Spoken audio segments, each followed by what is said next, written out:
ኧረ የለም ለንስሐ አባቱም የት እንደሄደ አልተናገረም።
በነገራችን ላይ እኔ ፕሮግራማችን ሙሉ ለሙሉ በቤተክርስቲያን እንዲሆን ነው ፈልገው።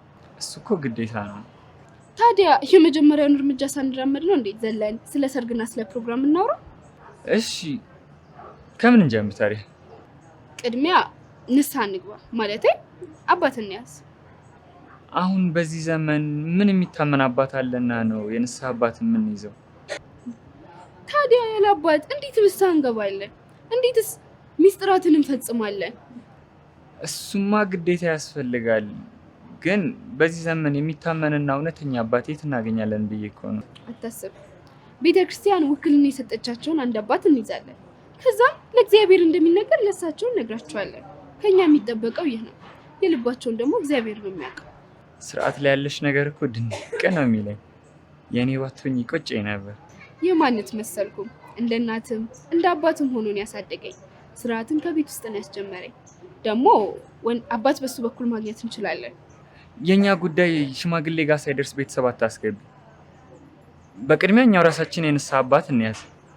ከዛ በኋላ በሳቸው በኩል ጉዳዩ ከሰመረልን በኋላ ሽማግሌ እንልካለን። ሽማግሌ ተልኮ ደግሞ ፍቃድ ካገኘን በኋላ ያኔ ወንድምሽም ይገባል። አይሻልም? ወንድሜን ግን ትፈራዋለህ አይደል? አንቺ እኮ የምታሳይኝ ነገር ነው እንድፈራውም እንዳከብረውም ያደረገኝ። ስለምትረዳኝ ግን አመሰግናለሁ። ቤተሰቧን የምትፈራና የምታከብር ሴት ለትዳሯም ታማኝ ነች። እኔም እንደዚች አይነት ሴት የኔ በመሆኗ በጣም እድለኛ ነኝ።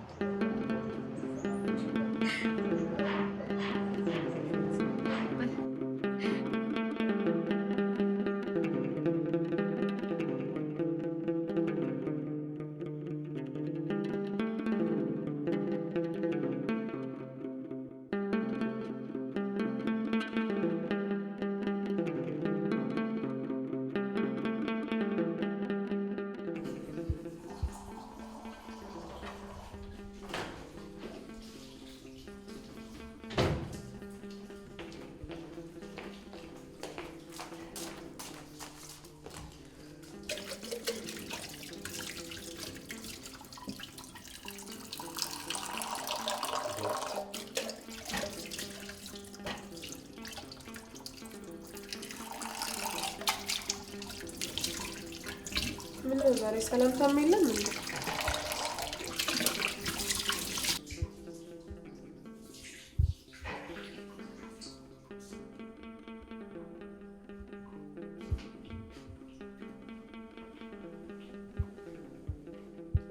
ሶሲ ምን ሆነሻል? ተይኝ እባክሽ፣ አይምሮዬ ብጥብጥ ብሏል ዛሬ። ምን ተፈጠረ? ትምህርት ቤት ተማሪዎች ከባድ ክርክር ውስጥ ገብተው ምንም መግባባት ሳንችል ነው የወጣ ነው። በምን ምክንያት? ድንግል ማርያም የወደቀውን ስጋ ይዛለች ወይስ አልያዘችም በሚል። እንዴ ታዲያ መምህራን የሉም እንዴ ክፍል ውስጥ? አሉ። ነገረ ማርያም ያስተማሩን መምህር ያስተማሩት ሐሳብ ላይ አለመግባባት ተፈጥሮ ነው። ታዲያ መልስ አልሰጧችሁም? እሱማ ተሰጥቷል፣ ግን እኔ ግራ ተጋብቻለሁ። ለምን? የመምህሩ መልስ ነው ግራ አጋባሽ ወይስ ክርክሩ? መምህሩ መልስ ሰጥተውበት ነበር፣ ግን በመሃል እኔን የሚያሳመነኝ ሐሳብ አብሮኝ ከሚማሩ ተማሪዎች ማለት በደንብ የሚያነቡና ዕውቀቱ ያላቸው ተማሪዎች ሐሳብ አሳመነኝ። ከመምህሩ በላይ ማለት ነው? ቆይ መምህሩ የቤተ ክርስቲያኗን ወይስ የራሱን ሐሳብ ነው ያስተማራችሁ? የቤተ ክርስቲያንን ነው እንጂ። ታዲያ አንቺ ከቤተ ክርስቲያን ሐሳብ በላይ እንዴት የግለሰብ ሐሳብ ያሳምንሻል? አላውቅም ምሪ፣ እኔ በጣም ግራ ገብቶኛል። ቆይ እስቲ ንገሪኝ፣ ምንድነው ሐሳቡ? ድንግል ማርያም የተገኘችው መርገመ ሥጋ መርገመ ነፍስ ካለበት፣ ንጻ ጠባይ ካደፈበት፣ ቁራኝነት ከነበረበት፣ ንዴተ ባህሪ ከተፈጸመበት ከወደቀው ባህሪ መገኘቷን ማመን ግድ ነው። እርሷ ግን መርገመ ሥጋ መርገመ ነፍስ የሌለባት፣ ጥንተ አስብሶ የሌለባት፣ ንጣ ጠባይ ያላደፈባት፣ ቁራኝነት ቢሉ የሌለባት ናት። መገኛዋ ግን በእነዚህ ሁሉ የተያዘ ነው። ንጹሕ ባህሪ የተከፈለው ከጎሰቆለው ባህሪ መሆኑ ማመን ግድ ይለናል። ለነፍሷ ለሥጋዋ ጥንቷ መቼ ነው ቢባል አዳም ነው። ለልደቷ ግን ከሐናና ከኢያቄም ናቸው። ሐናና ኢያቄም ወላጆቿ ደግሞ የበደለውን እንበል የጎሰቆለውን ሥጋ የያዙ ናቸው። ልብ እንበል፣ የጎሰቆለውንም የወደቀውንም ሥጋ የያዙ ናቸው። እመቤታችን ደግሞ ከሥጋቸው ሥጋ ከነፍሳቸው ነፍስ ተገኝታለች። ታዲያ ሥጋዋ ከሥጋቸው ከመጣ በምን ተለየች ካልን መንፈስ ቅዱስ ከእናቷ ማኅፀን ጀምሮ ምን አድርጓታል? ጠብቋታል። ከመርገም ጠብቋታል። የዘረዘርነው ነገር በሙሉ እንዳያርፍባት አድርጓታል። እመቤታችን ከቀደመው መርገም በፊት ከነበረው ከአዳም ባሪ ተገኝታለች የምንል ከሆነ ደግሞ እርሷን ምን ማለት ነው? ሔዋን ናት ወይ አዳም ናት ማለት ነው። እመቤታችንም እመቤት ናት፣ ሔዋንም ደግሞ ሔዋን ናት። ነገር ግን እመቤታችን መርገም አልባ ከሆነው ጥንተ አብሶ ከሌለው ምን ተብላለችና ተገኝታለችና አባ ሕርያቆስ ቀኙ መርገም ያልወደቀበት በገነት የነበረ ሥጋን አደረገ ሲል ማርያም ሔዋን ሆነች ማለት አይደለም። ሔዋንም ደግሞ ማርያም ሆነች ማለት አይደለም። አዳም ነው፣ ማርያምም ደግሞ ማርያም ናት። ባህሪ ደግሞ የሰው ባህሪ አንድ ነው። በመጎስቆልና ባለመጎስቆል ብቻ ይለያል። የያዘችው ስጋ ንጽሕት ነው። መገኛውም የጎሰቆለው ባህሪ ቢሆንም መገኛው የጎሰቆለ ወይም መርገም ያለበት ማለት እርሷም ወይም የእርሷ የጎሰቆለ ነው ማለት አይደለም። ሲጀመር ከመርገም በፊት የነበረ ከመርገም በኋላ ያለ ሁለት ባህሪ አለ ማለት አይደለም። ከመርገም በፊት የነበረ ከመርገምም በኋላ የነበረ አንዲት ባህሪ እንጂ ከመርገም በኋላ ያለው እያለን ሁለት ባህሪ አለ አናስመስል። ከመርገም በፊት ከመርገም በኋላ ያለው አንድ ባህሪ ነው። ልዩነቱ በመውደቅና ባለመውደቅ፣ በመጎስቆልና ባለመጎስቆል፣ በመንጻትና ባለመንጻት፣ በድቀትና በይድቀት፣ በማደፍና ባለማደፍ። ይህ ሁሉ የሆነው በአንዱ ባህሪ ነው። ውላጤ ባህሪ አልተከናወነም። የባህሪ መለወጥ ቢሆንማ ሰው የሚለው ማንነት ጠፍቶ ሌላ ማንነት ባመጣ ነበረ። እመቤታችን የተገኘችው ቀድሞ በክብር በተገለጠው በኋላም ደግሞ በመጎስቆል በተገለጠው ከአንዱ ከአዳም ነው። አማላጅነቷ የለ። እመቤታችን የወደቀውንም ስጋ አልያዘችም ስንል ድንቅ የሚላቸው ሰዎች አሉ። ይህንን እስቲ በአንድ ምሳሌ እናስረዳው። ለምሳሌ ኤችአይቪ ቫይረስ የተያዘ እናቱም አባቱም በኤችአይቪ ቫይረስ የተጠቃ ሰው ቢኖር እስከ እነ ልጁ ቤተሰቡ በሙሉ በበሽታ ውስጥ ላይ ይጠቃሉ። ነገር ግን ሳይንስ ወይም ደግሞ ጠበብት ዶክተሮች ግን ምን ያደርጋሉ ስንል ከእናት ወደ ልጅ እንዳይሄድ ሕክምና ያደርጋሉ። ስለዚህ የሚወለደው ልጅ ንጹሕ ሆኖ እንዲወጣ ያደርጋሉ። ሳይንቲስቶች፣ የዓለም ጠበብቶች ይህንን ነገር ካደረጉ እመቤታችን ቅድስተ ቅዱሳን ድንግል ማርያም ድቀተ ባህሪ አላገኛትም፣ መንፈስ ቅዱስ ጠብቋታ ስንል ምን ይደንቃል? ምን ይገርማል? በድንግልና አይደል እንደ ወለደችው? የሚደንቀውስ በድንግልና መወለድስ አይደለም ወይ?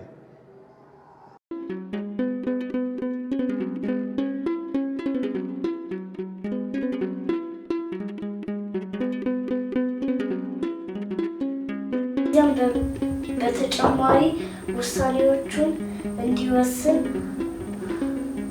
እድሉን ሰጥቶታል። እርሱም የስሙን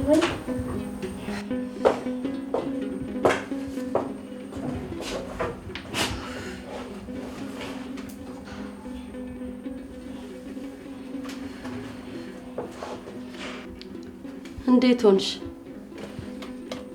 ምንም አዲስ ነገር የለም፣ ድካም ብቻ። የት ገባ? ምን ዋጠው ይባላል? ለወራት ድምፁም ሳይሰማ እንዲህ ንብረቱን ትቶ ብን ብሎ ሲጠፋ ዝም ብለን ነው የምናየው? እንግዲህ ለፖሊሶችም ሆነ ለምናውቃቸው ሰዎች ሁሉ ለንስሐ አባቱም ሳይቀር ተናግረናል። አንድም አየሁት የሚል ፍንጭ የሚሰጥ ሰው የለም። እኔን ድንገት ማየቱ ነው እንደዚህ ያጠፋው። እኔም መመለሻዬ እየደረሰ ነው። ምናልባት ከሄድኩኝ በኋላ ከተደበቀበት ይወጣ ይሆናል።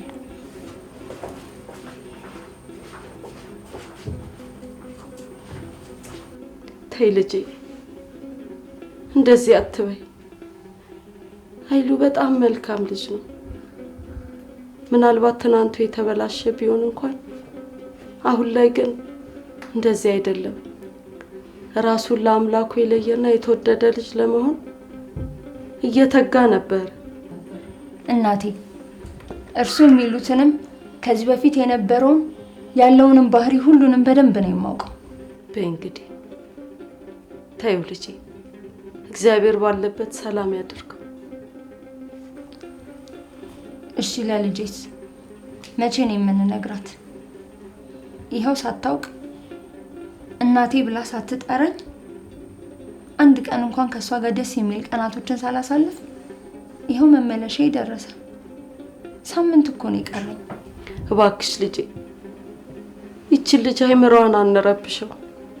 ይኸው አሁን ጥሩ ቀረቤት አላችሁ። አንቺም የምትፈልጊውን ያህል ጊዜ አብረሻት እንድታሳልፍ በማሰብ ነው እዚሁ እኔው ጋር እንድትቆይ ያደረኩት። ከዚህ አልፈሽ እናትሽ እኔ ነኝ ጥዬሽ ሄጄ ነበር አሁን አብረሽኙኝ ብትያት የልጅነት አይምሮዋን ከመረበሽ የዘለለ ሌላ ጥቅም አትሰጫት። ያንቺ ልጅ መሆኗን ከሷ በቀር እኔም አንቺም እግዚአብሔሩም ያውቀዋል። ቅድሚያ የራስሽን ህይወት አስተካኪ። ውጭ ያለሽን የምትጨርሺውን ጨርሰሽ ጓዝሽን ጠቅልለሽ ወደ ሀገርሽ ግቢ። ያኔ ሁሉንም በምትፈልጊው መንገድ ታስተካክያለሽ። እስክትመጪ እሷም በአእምሮም ሆነ በእድገት ጠንከር ብላ ትጠብቅሻለች። እስከዛ ብትረሳኝስ? ከዚህ ቀደምም እኮ አታውቅሽም። ቢያንስ አሁን ግን አንዲት መልካም ሴት መሆንሽን እንድታውቅ አድርገሻል። ይሄንን አስጠብቀሽ ሂጂ። ሁሌም በልቧ ማትጠፋ መልካም ሴት ሁኚላት። ስትመጪ ደስ እንዲላት ላንቺም ለትናንቱ ስህተትሽ ይቅርታን የምታገኝበትን መልካምነት ሰጠሻት ሂጂ። ምናልባት አንቺ ከሄድሽ በኋላ ኃይሉ ከመጣም ለሱ መልካም ነገር ስላላት የአባትነቱን እየተወጣ ይጠብቅሻል። አልፈልግም። ህይወቴን እንደዚህ አዘበራርቆት እንደዚህ ዋጋ እንድከፍል ያደረገኝ እሱ ነው። ማርገዜን ስነግረው ጥሎኝ እየሸሸ ለምን እንደሸሸ እሱ ያውቃል። ያው ነው። ይኸው እስከዛሬ ከቆምኩበት ቦታ ይሸሻል። ህሊና አንቺን በጊዜው ህይወት ከብዶሽ ዋጋ ከፍለሽ የወለድሻትን ልጅ ጥለሽ ሂደሻል። እኔማ ግራ ገብቶኝ ህይወት ከብዳኝ ነው።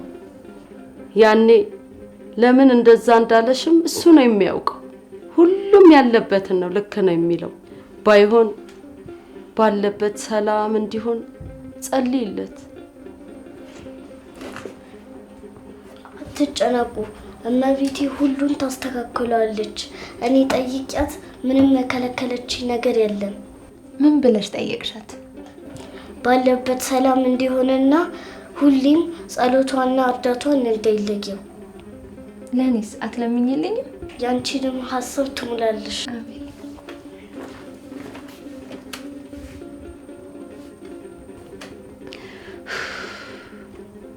ኃይሉ የት ገብተ የት ሄደ ይሆን? እንደምን በረታሽ ዳኔ ሰውነቴ ብትወደኝ እኮ ነው አቤት መድኃኒቴ። ይህችን ዓመት ደግሞ አንተ ብትተወኝ ወዳጄ መውደድ ፍቅር አስለቀሰኝ። ወዳጄ መውደድ ፍቅር አስለቀሰኝ። የአሕዛብን ፈቃድ ያደረግኩበት ቀን እንደምን ይቆጠር ገብቶ በኔ ዘመን።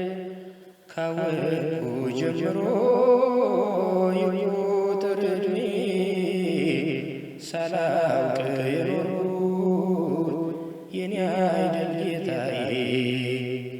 ካወቅኩ ጀምሮ ይቆጠር ዕድሜ ሳላውቅ የኖርኩት የኔ አይደል ጌታዬ። እንደምን በረታሽ ዳኔ ሰውነቴ ብትወደኝ እኮ ነው አቤት መድኃኒቴ። ይህችን ዓመት ደግሞ አንተ ብትተወኝ ወዳጄ መውደድ ፍቅር አስለቀሰኝ። ወዳጄ መውደድ ፍቅር አስለቀሰኝ።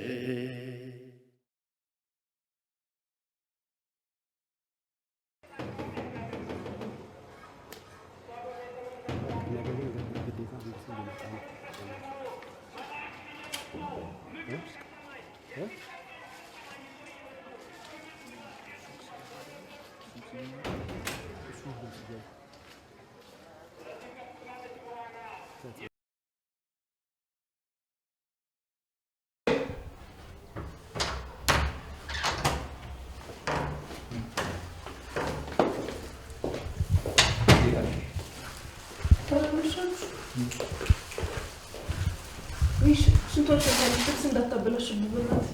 ታዲያ ለምን አልቀየርሽላትም? ውስጥ ቀይርላታለሁ እኮ ሶሲ እስክትመጣ እየጠበቅኳት ነው። በቃ እኔ ወስድልሻለሁ። የሚያምር ልብስ ነው የገዛሁላት።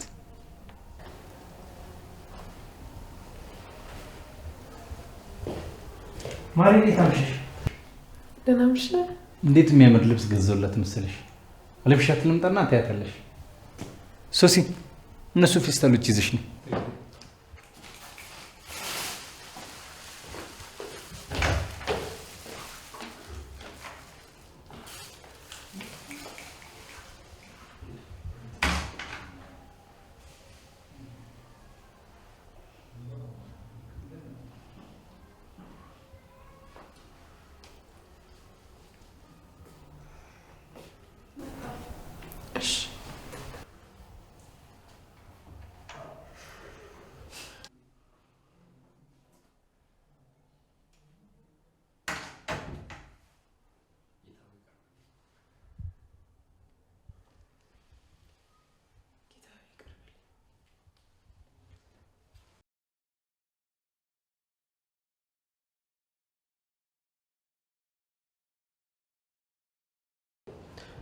ድንግል ማርያም ድቀተ ባሕርይ ያለባት ማለት ለኔ ክርስቲያናዊ ያልሆነ የወረደ ትምህርት ነው።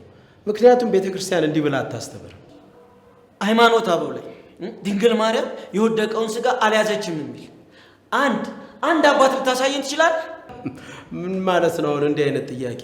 አንተም ልክ እንደ ተቋሞቹ ተቋማት እንዲህ የሚል ጥቅስ አሳይ ማለት ጀምር ነው።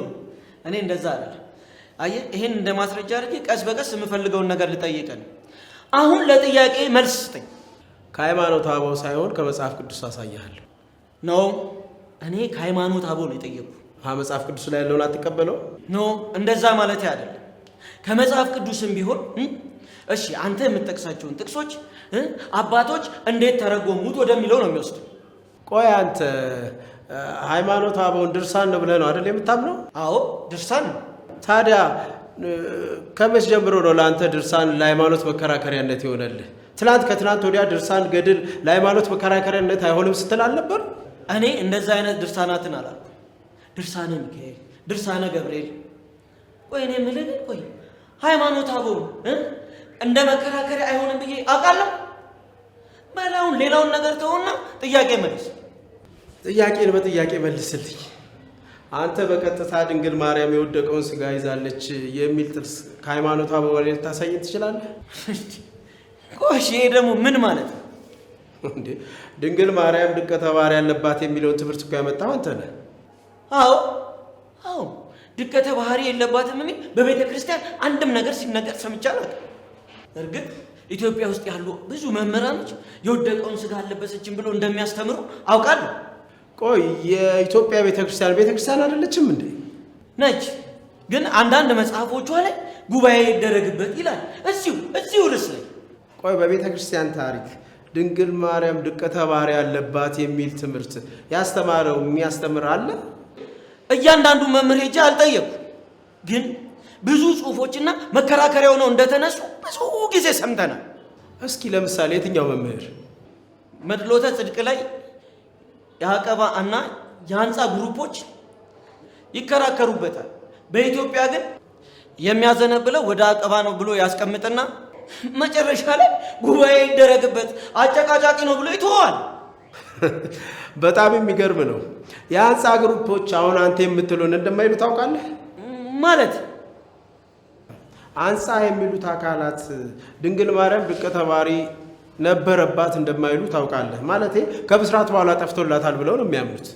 አንተ ግን ሲጀመር ቤተ ክርስቲያናቷ እዚህ ጉዳይ ላይ ዶግማ ያደረገችበት ትምህርት የለም። ማለቴ የጌታ ቤተ ክርስቲያን። የእኛ ቤተ ክርስቲያን የማን ናት? ቆይ የጌታ ቤተ ክርስቲያንና የኢትዮጵያ ቤተ ክርስቲያን ይለያያሉ እንዴ? ኧረ እኔ አላልኩም።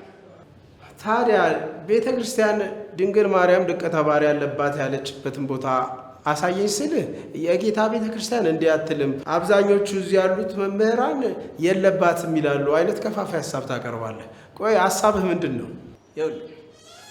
የኢትዮጵያ ቤተ ክርስቲያንን ብትሆን ይሄንን ጉዳይ ዶግማ አላረገችውም፣ ማድረግም አትችልም። አንዲት ሎካል ቸርች ግብፅም ብትሆን ሶሪያ፣ አርመንም ብትሆን የትም ማድረግ አይችልም። አንዲት ሎካል ቸርች ዝም ብላ ተነስታ ዶግማ ማድረግ አትችልም። ወንድሜ ዶግማ እኮ የፖለቲካ ቻርተር አይደለም ተሰብስበ የምትወስነው። ቆይ በዚህ አይነት ስላሴንም ስምምነት ልታደርገው ነው? ቆይ እንዲህ አይነት ትምህርት ከየት ነው የምታመጣው?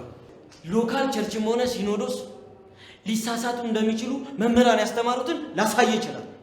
መምህሩ ራሱ እንደማይሳሳት ማስረጃ ምንድን ነው? ሎካል ቸርች እንደሚሳሳቱ ማስረጃ የምታቀርበውስ ግለሰብ ነው እንዴ? እኔ ሌላ ሀሳብ አለኝ። ጉዳዩ እየተለጠጠ ስለመጣ ወደ መነሻችን እንመለስና እኛ እኮ እያልን ያለነው ድንግል ማርያም ሞታለች ነው። ያ ማለት ደግሞ የወደቀውን የሰው ስጋ ይዛለች ማለት ነው። በእርግጥ እንደዚህ ስንል ንጽሕት አይደለችም እያልን አይደለም። ጸጋ የሞላባት ቅድስትም ንጽሕትም ነች። ነገር ግን መሞቷ የወደቀውን የሰው ስጋ ለመልበሷ ማረጋገጫችን ነው። በፍጹም ክብር ይግባትና እመቤታችን ቅድስት ድንግል ማርያም የወደቀውን ስጋ ስለያዘች አይደለም የሞተችው፣ ጸጋ የሞላባት ናት። መልአኩ ገብርኤልም እግዚአብሔር ከአንቺ ጋር ነው ብሎ የተናገረላትና በኃጢአትና በበደል ምክንያት ከአዳምና ከልጆቹ የራቀውን እግዚአብሔር ከአንቺ ጋር ነው የተባለች። እንደገናም በአዳም በደል ምክንያት ምድር ተረግማ ሳለ እግዚአብሔር ለሙሴ የተገለጠባት ምድር የተባረከ እንደሆነ ለሙሴም የቆምክባት ምድር የተቀደሰች ናትና ጫማህን ከእግር ላይ አውልቅ እንዳለው እንደዛች አይነት በተረገመ ምድር ላይ የተገኘች ቅድስት ምድር ነውር፣ አደፍ፣ ጉድፍ የሌለባት ናት። ነገረ ማርያምን ለመረዳት የመጽሐፍ እውቀት ላይ መራመድ ብቻ ሳይሆን የክርስትናን መገለጥም ለመረዳት ወደዚች ቅድስት ምድር መቅረብ ከዛም ጫማን ከእግር ላይ ማውለቅ ግድ ይላል። ድንግል ማርያምም በቤተ ክርስቲያን አስተምሮ መንፈስ ቅዱስ ከእናቷ ማህፀን ጀምሮ ከድቀት ከውድቀት ጠበቃት። አቀባ እምከርሰ እማ ብላ ነው የምታምነውም የምታስተምረው። ቅዱስ ያዕቆብ ዘስርግ እኮ በቅዳሴው ላይ አነጻት ነው የሚለው። ታዲያ ምን ልናደርገው ነው? በእኛ ቤተ ክርስቲያን አንድ ቃል ስናገኝ ውጪ እንዳሉት እንደ ሌሎች የእምነት ተቋማት የራሳችንን የግል ሀሳብና ትርጉም አንሰጥም። ቤተ ክርስቲያን ምን ብላ ትተረጉማለች፣ ምን ብላ ትፈታለች የሚለውን መጽሐፍ ከመጽሐፍ እናገላብጣለን። የቅዱስ ያዕቆብ ዘስሩግ ቅዳሴ ቁጥር 21 ላይ ከአብ የማይለይ ረጅም ፈትል ሰማይና ምድርን የፈጠርክ በፈቃድህ ከሰማይ የወረድክ የድንግል ማኅፀን ወሰነ የድሆች ልጅ ትንሽ ብላቴና ገሊላዊት የታቀፈች ነፍሷን አከበርክ ስጋዋንም አነጻህ አጸናት ባንተም አልደነገጠችም ይላል። ተመልከት እዚህ ጋር ምን ይላል? ነፍሷን አከበርክ ስጋዋንም አነጻህ አጸናሃት ይላል። ይሄን አይደል ያነሳው? አዎ ጥሩ። አሁን በራሳችን አረዳድ እንዳንፈታው ትርጓሜ ምን ይላል የሚለውን አሁን አብረን እናያለን። የግል ፍቻችን እንዳይመስል ወደ ቅዳሴ አንድምታችን እንሂድና አነጻሃት የሚለው ትርጓሜያችንን ምን እንደሚል እንየው።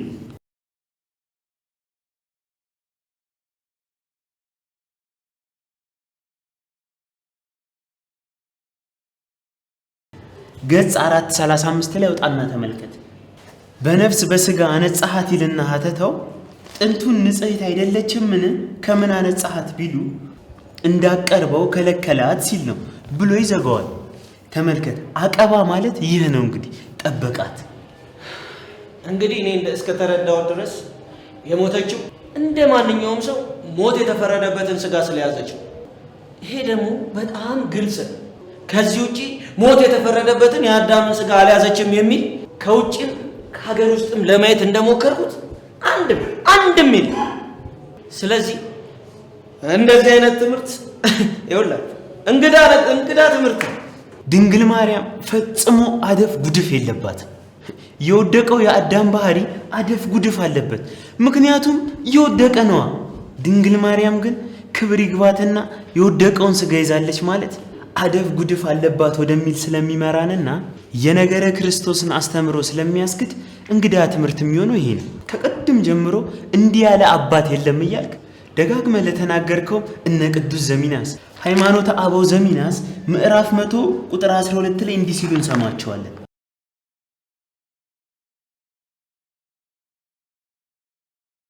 ከመጽነስም አስቀድሞ ከመጽነስም በኋላ ድንግል ንጽሕት ጽርይት በምትሆን በማርያም ማኅፀን አደረ ይላል። በደንብ ተመልከተው። ምን ነበረች? ንጽሕት ጽሬት ከጸነሰች በኋላ አይደለም ከመጽነሷ በፊት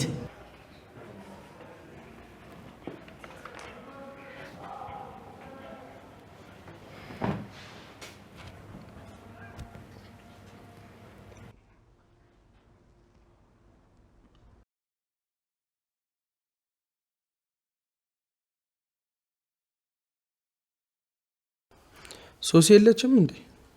ኩርስ ጀምራለች አላልኩም? እዛ አንድ ልጅ የሚገርም ሀሳብ አንስቶ ናሏን አዙሮታል። ምን አይነት ሀሳብ? እኔ እንጃ፣ እኔ ብዙም አልገባኝም። ግን ይሄ ምንድነው ድርሳን፣ ይሄ ገድል ምናምን ለክርስትና ያን ያህል ዋና ነገር አይደለም ይላል አሉ። ኧረ እባክሽ ጌታን ሶስና እዛ ቀኑላ ትመጣለች። እዚህ ከመጣሽ በኋላ ከምዕራፍ ጋር መዳረቅም እኔ ምልክ ግን አንተ እንደምንም ብለህ ሶስና እንቅረባት። እንዴት? አብረሽ ልማር ምናምን በላት። ሶስና አሁን ባለችበት ግራ መጋባት አንተ ጋር ብትሆን ምናልባት ወደ ትላንቷ ልትመለስ ትችላለች። እዚህ ከምዕራፍ ጎና ግን ጭራሽ እንዳታስበው። አይ ጥሩ፣ እስኪ ደውልላታለሁ።